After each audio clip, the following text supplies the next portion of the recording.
Ishak disebut kesusahan nggak? Ishak dapat firman dari Tuhan nggak ketika kejadian mau disembelih? Nggak ada, hanya Gini ya, Ismail. sebentar. Irben, selamat datang di kebenaran. Kamu analisa Mantap. membacanya sangat dangkal sekali, jadi Bukan susah analisa, apa yang berbicara. tertulis dibaca aja, Ben. Apa yang Aduh, tertulis, Ben? saya sudah Halo, baca, bentar, cuman analisa bicara Iya, membaca sekarang yang itu berbaring di sana Ishak sangat atau Ismail, dangkal. gua tanya. Ismail berbaring kapan Nah, peristiwanya? itu dia. Ishak Itu ada tertulis dulu. berbaring nggak? Kan Saya nggak juga ada. tadi aku berbaring, berarti Nggak nanti ku ada, klaim coba. aku yang berbaring itu.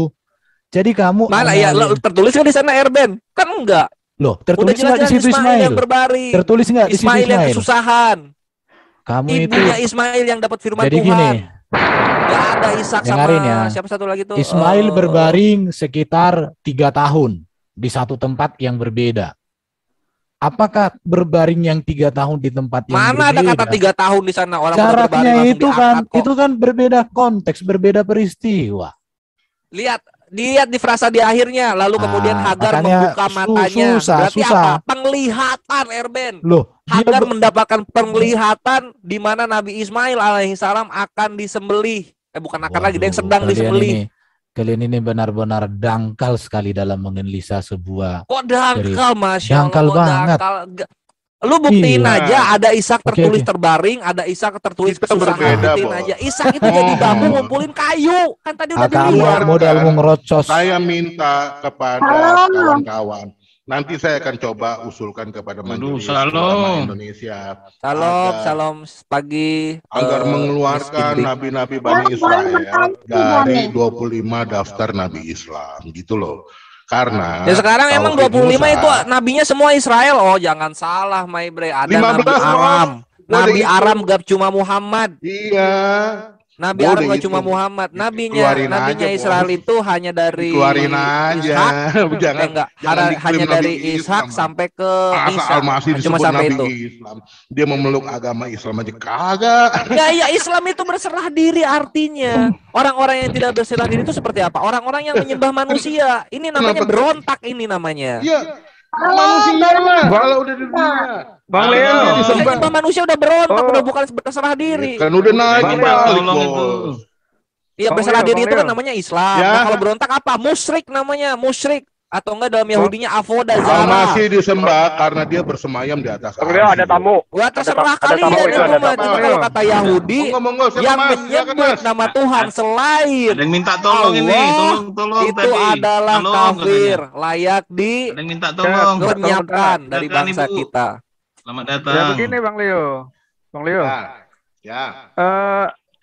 Ya itu karena apa Paulus yang dicap kafir karena apa 10 hukum Taurat itu dihapus sama Paulus. Nah itu makanya kafir gitu. Bagaimana Anda tahu Ini bahwa aku saya kayaknya, melanggar 10 hukum? ini udah pamit juga 10 udah mau perintah jam Allah. 11 ya, Kalau Brother Anda Leo tidak pernah dan juga beriman kepada Kodek. Taurat. Karena Anda tidak pernah memiliki agama yang sama dengan Musa. Bagaimana Anda bisa Nah itu menilai? makanya salah Ya, satu. ya kalau Iya, misalnya nggak bisa. Musa beragama Bagaimana Kristen, mungkin gua umat ini deh, Islam gua bisa bakal menilai masuk Kristen deh. Kalau misalnya Musa pelaksanaan beragama akidah Kristen, dan gua masuk syariat Kristen. agama orang Ya salah agama satunya kan non-Islam. nggak sunnah. Ya kalau ya buktiin Menghapuskan aja, kita sunnah, simpel aja sekarang. gitu. Kalau Musa beragama Kristen, mengimani Paulus, ya kita juga masuk Musa Kristen deh. non-Islam, Islam akan masuk Bos. Kristen, gua jamin. Cuma Musa selama itu non-Islam. nggak ada, ya ahlan wa sahlan, selamat datang di Ya. Islam, rahmatan lil alamin, agama kebenaran. Musa non-Islam. Brother Leo, gue pamit ya. Kenapa tuh? Ini udah 2 jam juga. Thank you untuk kontennya. Semoga menjadi manfaat untuk yang menyaksikan. pahami ya, Saya juga mau Musa non-Islam pahami ya. Jangan Ya, sebut kita dia pahami Nabi bersama Islam. bagaimana Tuh. bahasa-bahasa Arab ini diperkosa definisinya. Tapi insya Allah Brother Leo tahu yang asli kok, yang seperti apa. Billahi Ya, taufiq wal hidayah. saya Wassalamualaikum Kristen warahmatullahi bukan. wabarakatuh. Waalaikumsalam. Kodek sama Leo sama Erben nanti biasa. Kalau misalnya ada mau link-link yang disamperin Kores Kristus atau teman-teman yang lain di share aja. Ya, thank you. Ya, makasih banyak Bang Godek. Di sini asik juga. Sama-sama. Oke. Ya tenang aja. Ya itu udah pamit dia, Kores. Semoga ya selalu ya Bang ya. Terima kasih, thank you. Oh, Zion Junior ikut pamit juga. Oke. Lagi ini ada janji nggak enak sama Pak siapa? Tadi Andri Agung katanya tadi. Agung ya, Agung Andri. Agung Dia mau Andri. ini saya screen nih. Yalah, Janji terima kasih lah hari pagi-pagi tadi udah apa di sini pasti bertandang meramaikan. meramaikan. Esok pun saya akan mampir entah jam berapa ya, setidaknya mau diskusi santai atau ngobrol-ngobrol ya, enak lah di sini. Gitu, udah beda nggak kayak kemarin gitu. Tadi sebenarnya enak, ada Bang Herben lagi santai ini, tiba-tiba datang Jason udah mulai kumat lagi kata saya Jason. Ini Bang, Iya, Jason minta itu maaf gini nih Bang, Jason Jason jadi. itu gini Bang, Jason itu kalau orang jelasin tuh nggak dengerin, yang penting nyerocos saja pendapat Jadi dia sendiri gitu. Saya mau dengerin omongannya Bang Herben, mau dengerin omongannya Bang Leo juga, mau dengerin Iya, Bang, bingung. malah Ya, jadi instruksi dulu ya saya Pak Adi, Pak Silakan Lopo. Pak Lopo. Ya, maksudnya kalau kita diskusi ini jangan kita layani dulu mereka apa yang mereka, baru kita pikir gimana sih cara mereka, karena Siapa? tadi Pak Lopo menghadapi orang-orang kayak begini. Jadi di sini Pak Lopo keras semua Kak. Itu saya kan dari Kahar kalian dengar. Tapi kita melayani mereka dengan hati yang tenang dan baik supaya mereka juga membukakan kebenaran. Saya suka itu. Jangan langsung terosok, mereka itu keras karena mereka otak pemikiran mereka itu masih diselubungi. Beda kita. Jadi saya jelaskan ini kalau sudah seiman dengan saya, maksudnya Tuhan kita sudah di dalam, Tuhan mereka masih di luar. Jadi mereka pemahaman mereka itu lebih pintar daripada kita. Padahal mereka ya kita anggaplah mereka pintar, tapi kita ambil sikap yang baik supaya kebenaran sejati mereka paham ternyata inilah kebenaran. Nah, kalau saya sih diskusi kayak gitu di kelompok. Jadi jangan yang kayak tadi nyosor aja, marah-marah kayak gitu. Walaupun kita sudah paham, tapi kita memberi mereka dulu. Akhirnya, jadi kita juga ini kan, ya itu perbedaannya. Ya kadang-kadang kan di sini jangan cuma mengaku bahwa saya pengikut, saya percaya Yesus, tapi bukan pengikut. Nah, Tuhan mau mencari pengikut. Pengikut gimana sih? Nah, kita lah sejatinya ini. Nah, harus dibukakan itu kebenaran sejati. Saya diskusi jangan begini. Oke Pak, kita kembali aja ke topik bahasan Pak. Ya. Kita udah dapat inti yang mau disampaikan Bapak itu. Oke, ini kok masih. Jadi kita harus jelaskan yang tadi itu ya. Oh iya, aku kan belum nanya harga juga ya. Iya, supaya jangan ada yang aneh-aneh ya kan. Apa itu? Kejadian 21 itu. Ada. Nah, ini saya pakai sabda aja deh. Oke. Silakan Pak Herben. Jadi siapa yang kresek-kresek siapa itu? Ini. Tolong ini di mute ya. Di mute dong. Yang suaranya masih kedengaran. Ya, kita ini ya. Jadi kalau di Kilemsi Slayer yang dikorbankan itu, yang hendak dikorbankan itu adalah Ismail, maka itu tidak sesuai dengan kronologi sejarah. Itu yang pasti. Kenapa? Karena Abraham sudah mengusir Hagar dan Ismail. Itu yang pertama. Dan ketika diusir, apalagi kan Hagar ini kan hamba, budak. Kalau budak sudah diusir, berarti tidak ada hubungan sama sekali, sudah lepas. Artinya dia sudah menjadi budak yang merdeka, mandiri sendiri. Tidak ada lagi hubungan dengan tuan dan majikan. Bahkan termasuk anak pun kalau sudah dimerdekakan, maka dia ini sudah disebut dengan anak hamba yang merdeka itu. Dan jelas dikatakan di sini mereka tinggal di Paran, padang Paran. Kalau dilihat dari peta, ini cukup jauh dengan Gunung Moria atau tempat Abraham tinggal itu sangat jauh. Baru setelah itu masuk kita ke pasal 22. Cuman ya analisa membaca itu yang perlu butuh di situ. Ini kepercayaan Abraham diusir. Tunggu dulu Bang Herben, bentar. Memang sebenarnya ya ini udah lama banget ya. Dari saya kecil kelas 5 SD, saya teka-teki itu bertanya, siapakah yang dikorbankan Nabi Abraham ini ya kan? Apakah si Isa atau Ismail? Itu dari dulu itu saya masih. Iya, makanya saya jelaskan. Itu loh. Matikan dulu suaranya itu ribut kerusuk-kerusuk. Baru di pasal 22, ini kan pasal 22 setelah Abraham mengusir Hagar dan Ismail, maka Allah berfirman kepada Abraham. Maka dikatakan di sini setelah semuanya itu. Setelah semuanya itu artinya peristiwa pengusiran sudah terjadi. Allah mencoba Abraham. Ia berfirman. Tadi Lae Tobing menjelaskan kenapa Allah mencoba Abraham. Karena Abraham pernah gagal. Sebenarnya Allah menjanjikan dari Sarah, anak keturunan itu. Tapi mereka gagal ingin membantu Tuhan dengan melalui Hagar. Tapi itu kegagalan. Maka dikatakan setelah semuanya itu, Allah mencoba Abraham, ia berfirman kepadanya, Abraham, ya Tuhan, firman-Nya, ambillah anakmu yang tunggal itu. Di sini dikatakan ada tunggal. Kalau kalau Ismail masih ada bersama dengan Ishak, maka tentu enggak akan disebut tunggal. Tetapi karena Ismail sudah diusir bersama mamanya yang adalah mantan budak, maka dia menjadi budak yang merdeka, tidak ada hubungan dengan majikan, dengan tuan, maka tepat kata yang tunggal itu. Dan ini dipertegas dengan yakni Ishak. Jelas. Pergilah ke tanah Moria. Persembahkanlah di sana sebagai korban bakaran pada salah satu gunung yang akan kukatakan kepadamu. Baru dikatakan keesokan harinya. Artinya keesokan harinya, pagi-pagi, artinya di sini respon Abraham itu dalam waktu yang dekat. Maka dikatakan keesokan harinya. Berarti jaraknya itu paling 24 jam, nggak nyampe. Begitu Tuhan berfirman kepada Abraham, langsung dilakukan dia besoknya. Berarti malam ini Tuhan berfirman. Maka besok pagi-pagi, bangunlah Abraham, ia memasang pelana keledainya, memanggil bujangnya, hamba-hambanya, beserta Ishak. Siapa bujangnya ini? Udah pasti ini bukan Ismail. Karena Ismail itu maunya selayar, itu kan anaknya tetap. Berarti bujangnya itu pembantunya. Karena Abraham ini kan banyak juga hamba-hambanya di rumahnya. Beserta Ishak, anaknya. Ia membelah juga kayu untuk korban bakaran itu, lalu berangkatlah ia pergi ke tempat yang dikatakan Allah kepadanya.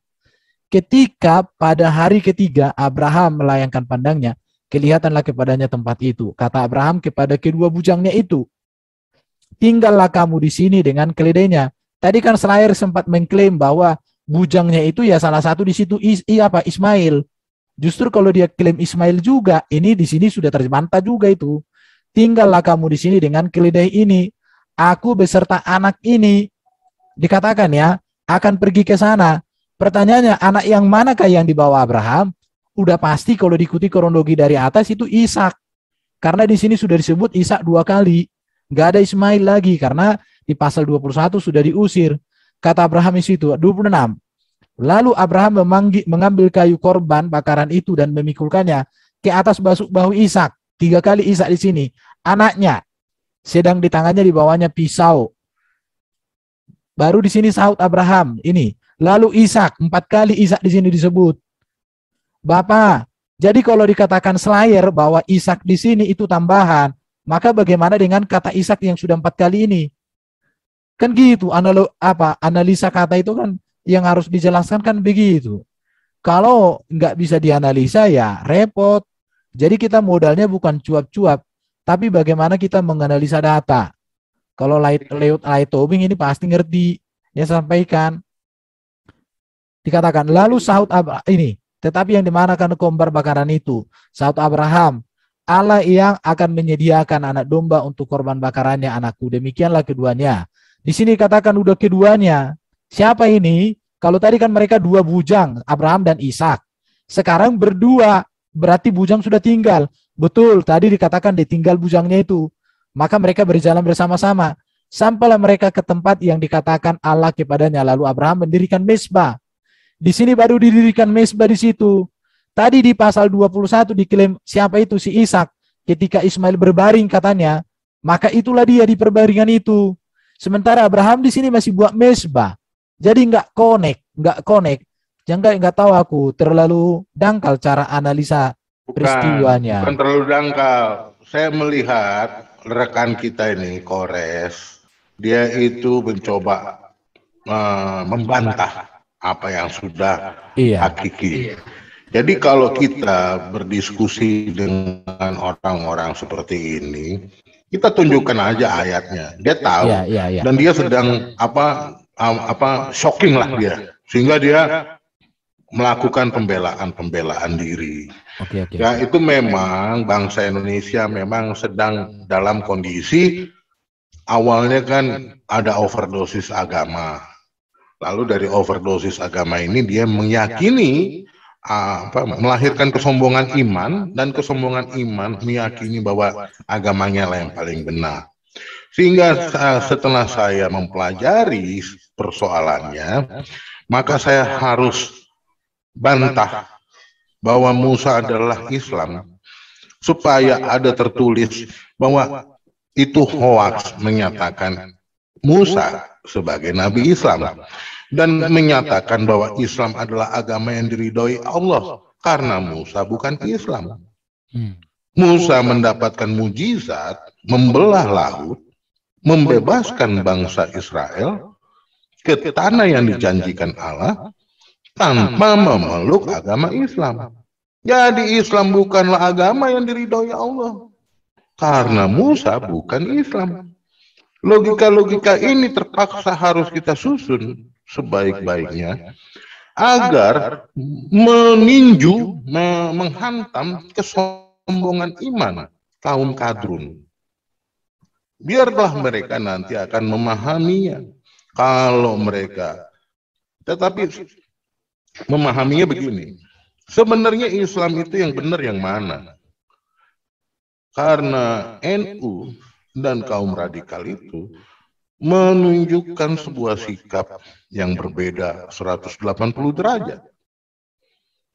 Tapi kalau saya perhatikan, Islam yang radikal itu adalah Islam yang sungguh-sungguh mengikuti Quran, tetapi pemahamannya setengah-setengah.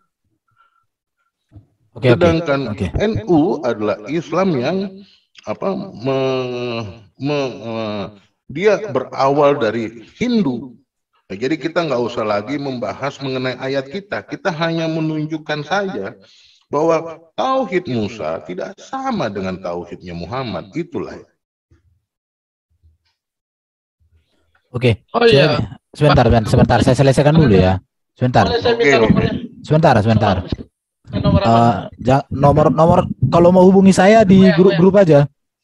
Bentar ya. Jadi gini ya. Bentar. Jadi kalau kita lihat menganalisa teks dengan bagus, di dalam pasal 22 ini kata Ishak itu, nama Ishak itu dalam tulisan langsung nama Ishak itu 5 kali loh ditulis. Tapi tidak ada di sini satu kata pun tentang Ismail. Belum lagi kata ganti, contoh anakku, anaknya. Itu kan menunjuk kepada Ishak udah pasti, bukan Ismail. Bro Junior coba di mute, berisik. Jadi dari sini kita sudah bisa memastikan bahwa itu adalah Ishak. Karena tidak ada satu kali pun disebut di sini Ismail. 5 kali loh Ishak langsung nama itu ditulis 5 kali. Belum lagi dalam bentuk kata ganti. Contoh di sini ya, kata ganti di sini kan ada ini. Lalu sahutnya ya Tuhan, firman-Nya anakmu. Ya, anakmu itu kan sebenarnya menunjuk kepada Ishak. Persembahkanlah dia. Ini sebenarnya Ishak ini. Jadi berapa kali Ishak disebutkan di sini? Puluhan kali. Cuman yang langsung namanya itu hanya 5 kali. Sementara Ismail sama sekali nggak ada. Nah, itu dari saya. Oke. Jadi jelas ya. Jelas. Cuman di sini analisa teks dalam membaca itu dibutuhkan. Jadi bukan asumsi yang dimasukkan, tapi data yang dibukakan. Menurut saya itu dialog yang bagus. Oke, siapa yang mau menanggapi ini? Terima kasih. Ya, siapa yang menanggapi? Pak Munir, Zion Junior. Iya, selamat siang. Atau ada ibu. Silakan Bu. Iya, saya sangat diberkati dengan sharing tentang Ishak atau Ismail yang dikorbankan ya. Jadi di beberapa ayat Ishak disebut ada 4 atau 5 kali ya. Jadi itu betul memang Ishak yang dikorbankan. Ya memang Al-Quran selalu klaim Ismail yang dikorbankan, tetapi mereka punya alasan-alasan yang mereka sendiri mengajukan alasan gitu, tetapi mereka tidak membaca Taurat. Kalau mereka mau membaca Taurat, ya memang yang disebutkan memang namanya jelas Ishak. Begitu. Jadi saya mendapatkan berkat dari Zoom yang saat ini, siang ini saya ikuti. Ishak disebut beberapa kali namanya. Ya. Kesimpulannya siapa yang dikorbankan? Ishak lah. Salah, karena disebutkan beberapa kali Ishak namanya. Kan kalau sudah disebutkan sudah nggak bisa berasumsi. Belum tentu Ibu, ini belum tentu Ishak ya. Ini belum tentu Ishak, belum tentu. Ini masih teka-teki Bu. Ngerti gak? Dari kecil saya. Bang, aku tahu Bang. Saya gini, Munir. Jadi saya nggak pilih Bro Jion, berdasarkan data yang saya baca tadi, tidak ada keraguan di dalam data itu yang hendak dipersembahkan itu adalah Ishak oleh Abraham. Ya, berdasarkan data. Sekarang kita mau gugat data ini pakai data mana? Data Quran. Oke. Pertanyaannya. Aku yang akan gugat Bang. Oke. Gini. Sekarang gini. Baik kamu yang mengatakan, sekarang kamu mengatakan Ishak, baik yang mengatakan Ismail itu salah semua Bang, karena yang dikorbankan adalah domba. Oke, betul. Memang yang hendak dikorbankan kan saya bilang tadi kan. Yang diminta untuk dikorbankan untuk menguji itu siapa? Apakah itu Ismail atau Ishak? Berdasarkan data yang sudah saya baca tadi, kita analisa, itu sudah dipastikan 100% Ishak yang hendak dikorbankan. Ya, itu kan data di inian Pak. Di Quran kan beda juga Pak. Masalahnya sekarang begini, kita analisa sejarah lagi. Data ini dituliskan saya jelaskan ya, ini kan. Jadi saya mau begini, saya menggunakan Kejadian 22 untuk menunjukkan bahwa inilah yang diimani oleh Musa dan nabi-nabi bangsa Israel, Bani Israel. Bahwa rencana yang dikorbankan rencananya itu adalah Ishak, bukan Ismail. Saya menunjukkan sebuah bukti bahwa ada perbedaan antara Taurat dengan Quran. Bahwa yang diimani oleh para nabi, ya, yang diimani oleh para nabi Bani Israel, rencana yang dikorbankan itu adalah Ishak. Itu poinnya. Sehingga menurut pendapat saya, Quran hendak merubah akidah tauhidnya Bani Israel dengan mencantumkan Ismail atau mengarahkan para pembaca Quran untuk mengimani Ismail. Ini yang yang saya mau sampaikan. Jadi kita jangan mengimani tauhid Musa dari Quran. Kita harus mengimani tauhidnya Musa mesti dari Taurat. Itu. Jadi Taurat tidak bisa dinyatakan kadaluarsa atau dinyatakan udah tidak berlaku lagi, tidak bisa. Itu yang mau saya sampaikan. Betul, Pak Tobing, Oke. Yang mau saya sampaikan Bro Junior gini ya. Taurat yang kita baca, data yang disampaikan Pak Leo tadi yang sudah kita analisa itu tulisan Musa. Dan sampai hari ini tulisan Musa ini diakui oleh orang Yahudi, diakui oleh orang Kristen. Bahkan manuskripnya pun masih ada, termasuk manuskrip Septuaginta masih ada, bahkan yang lebih tua lagi, gulungan naskah Laut Mati, itu juga masih ada. Dan datanya sama, tidak berubah. Sedangkan Quran itu datang sekitar, jarak Musa dengan Quran itu sekitar 2000-an tahun. 2000 tahun lebih ya, Leo? Iya, 1610. Ya. 1600 tahun, ya. 1600 tahun. Pertanyaannya begini, Bro. Dia 610, jadi memang 2100. Iya, 2100. Jadi Musa itu 1500 sebelum Masehi, ya. Sedangkan Quran nuzul di Gua Hira itu tahun 610. Berarti 2000 tahun ya, kita buat 2000 tahun. Pertanyaannya gini Bro Jion ya. Kalau data ini salah, berarti Tuhan membiarkan kebohongan hidup selama 2000 tahun. Itu konsekuensinya. Kalau data ini Quran yang benar, ini salah. Berarti Tuhan membiarkan 2000 tahun manusia ditipu oleh data. Pertanyaannya, Tuhan yang manakah mau menipu manusia selama 2000 tahun? Tapi ini benar, maka kembali ke sebalikannya. Di situ.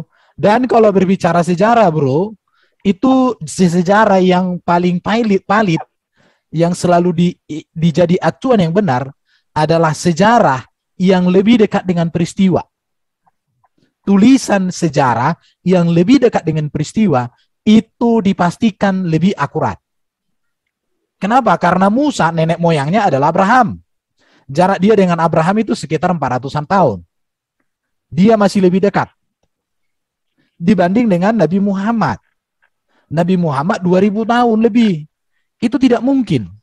Apalagi baginda Muhammad secara silsilah tidak ada kaitan dengan Abraham. Karena sampai hari ini tidak bisa dibuktikan silsilah itu secara valid, secara benar. Nah, di situ bro. Jadi sekarang kembali ke bro sendiri, mau ikut data yang tersaji di dalam kitab Taurat yang usianya 2000-an tahun, 2100 tahun, lebih tua daripada Quran itu sendiri. Karena menurut saya gini, tidak mungkin Allah yang sama memberikan pewahyuan yang berbeda, bahkan bertempur, tidak mungkin. Pasti kalau wahyunya itu berbeda dan bertempur, pasti ada yang satu yang benar, satu yang salah. Ya, betul. Oke. Sekarang kesimpulan Erben, siapa yang dikorbankan ini? Yang dikorbankan itu udah pasti domba yang dikorbankan. Tetapi yang hendak dipersembahkan, di Muslim juga dikatakan kambing kok. Enggak, Pak. Ini bukan dipermasalahkan soal dombanya, tetapi kita mau menunjukkan, Pak Munir, bahwa baginda Muhammad itu tidak mengenal Tauhid Musa, tidak mengenal Taurat, tidak mengenal Tuhannya Musa. Ketauhidan Musa sama Kristen sama enggak? Belum, Pak. Kalau masih bahas Musa, itu masih berdasarkan Taurat. Jadi kalau kita bicara masih di zaman Musa hidup, itu Islam tidak ada, ya kan? Kristen belum ada, gitu. Jadi kita nggak boleh mengklaim Musa sebagai Nabi Islam. Nah? Tuhannya Musa dan Tuhannya Kristen sama enggak? Sama dong, kan kitabnya sama. Kristen itu kan beriman kepada Taurat. Kristen itu berarti Tuhannya kitab sucinya Taurat, Pak. Yesus juga.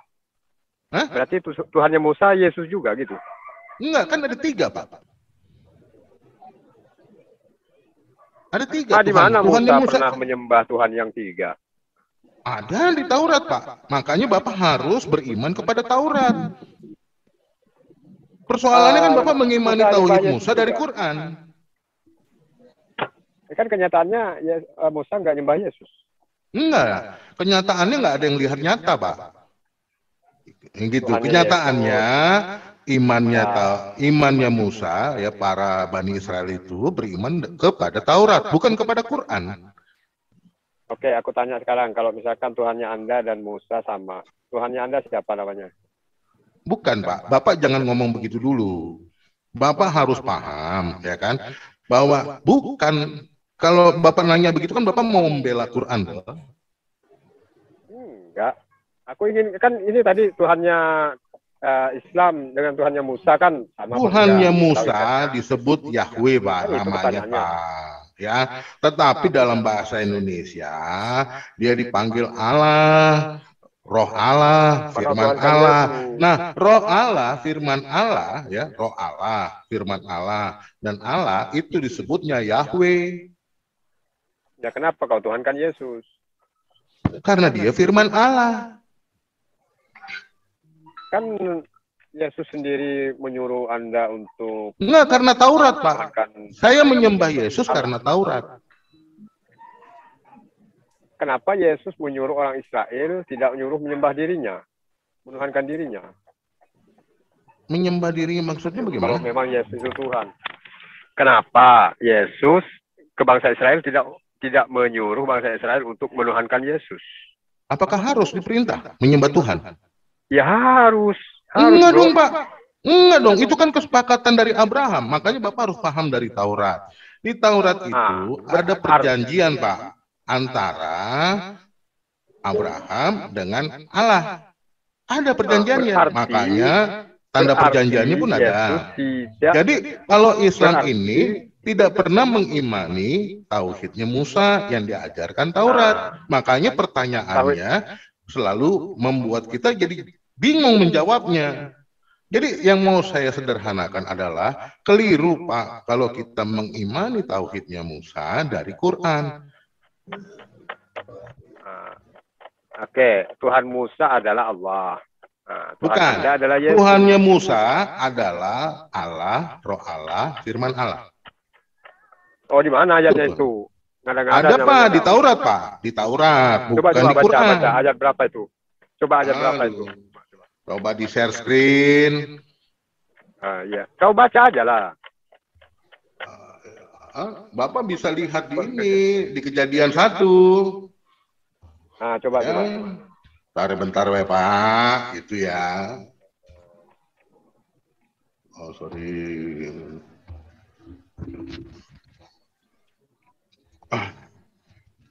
Ini dia. Oke. Ini Pak. Jadi definisi Yahweh itu adalah Allah, Roh Allah, dan Firman Allah. Coba baca ayatnya. Jadi mereka itu selalu jadi pada mulanya Allah menciptakan langit dan bumi belum berbentuk dan kosong, gelap gulita menutupi samudera raya. Dan Roh Allah melayang-layang di atas permukaan air, berfirmanlah Allah. Jadi semuanya itu diciptakan oleh firman Allah. Jadilah terang, lalu terang itu jadi. Itu Pak. Jadi definisi Allah, definisi Yahweh itu adalah Allah, Roh Allah, dan Firman Allah. Nah, sekarang yang disebut Firman itu siapa menurut kitab Anda? Firman Allah itu nuzul pada tahun 1 Masehi, Pak. Ya kan? Siapa itu? Firman. Di antara Bani Israel. Firman. Al-Masih, Pak, Al-Masih. Oh, bukan. Anda melanggar ayat namanya. Enggak. Kan ayatnya mengatakan pada mulanya adalah firman, firman itu bersama-sama dengan Allah dan firman itu adalah Allah. Di situ tidak dikatakan firman itu adalah Yesus. Ngaco Anda. Oh. Firman itu adalah Allah, bukan firman Ini itu firman Allah. Yesus. Iya kan Allah, Roh Allah, firman Allah, Yahweh, Pak. Gitu. Enggak, Bapak mesti mengimani dulu. Enggak, Bapak mesti mengimani tauhid Musa ini dari non-Islam, Pak. Jadi bukan dengan memeluk agama Islam. Bapak mesti tauhid dulu. Nanti kalau kita mau berdebat, ya kan perdebatannya itu baru antara Bani Israel dengan Bani Israel. Jadi perdebatan tauhid itu bukan Bani Israel dengan Arab. Bukan. Perdebatan tauhid ya, itu antara sesama Bani Israel yang mengimani sama-sama Taurat, Pak. Jadi kita berdebat nanti cocoknya dengan sama-sama Taurat. Menjadi sulit kalau misalnya Bapak membahas Tuhannya Musa tetapi pakai Quran, mengimani Quran. Ini nggak ketemu, Pak. Jadi Bapak mesti murtad dulu dari Islam, baru kita berdebat.